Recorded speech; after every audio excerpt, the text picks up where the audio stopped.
Alright guys, before we get started, I'd like to thank those of you who have hit the like button and also those of you who have commented on every video that they've watched, because it's so important for our engagement and for actually getting the word out, and it brings this content to new people. And if you're new and you haven't already, make sure to do it. Click on the little red subscribe button, turn on the notification bell, and join the League of Madcatt Artists. Let's get great together day by day. Let's start drawing. So in today's tutorial, we're going to be drawing Mary Jane Watson, Spider-Man's main chick. I'm going to do her in a different style than my normal comic style, more cartoony, just so that way we can have a little break from all the comic stuff we've been doing. So let's go ahead and jump into this thing. I start with a basic form of the face, circle, cheek, jaw, that kind of thing, and I'm just roughly outlining it. Here you'll note that I've made 4 lines, one for the bottom of the eye, one for the top of the eye, one for the top of the eyelid, and one for the eyebrow. These construction lines will give me a solid base in which to draw my eyes and keep them symmetrical. So now I'm doing all the details of the eyes, eyelid, the iris, all that kind of good stuff. I'm just kind of balancing what I want, thick eyelashes, those kind of things. Now when I do my cartoon noses, I like to start with just this angular shape. It almost looks like a triangle. I'm simply trying to create a nice form of a nose. But this triangle shape gives me a really good idea for the body and shape of the nose. It really helps me as a guide. Now as I'm starting to draw the second eye, I want to make sure that everything is in line.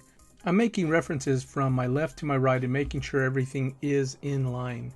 This is the perfect time to do that. Now I think everybody has a preference for lips.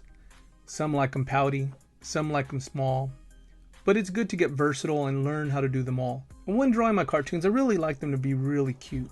And my idea of cute isn't going to be your idea of cute, but I like that they have these cute chipmunk type noses, real nice full lips, you know, those kind of things.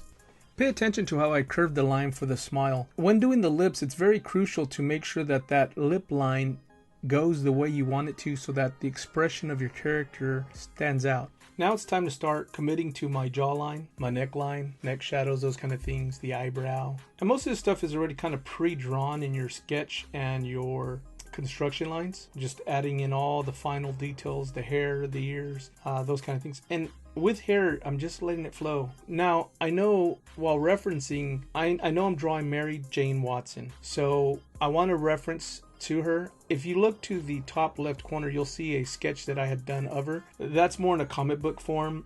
I just wanted to focus on doing something a little different. Now, I know there's comic book artists out there like Humberto Ramos and I can't remember the other guy's name, but there's a couple of artists that actually draw like this for comics. So this is just another way of drawing comics. This isn't different or this isn't just cartooning. This is just another fashion of drawing that. Well, that's going to conclude this episode of how to draw Mary J. Watson. The next episode, part 2, is going to be the final image work where we do the inking and the shadowing. Catch you guys later. And until next time, keep drawing.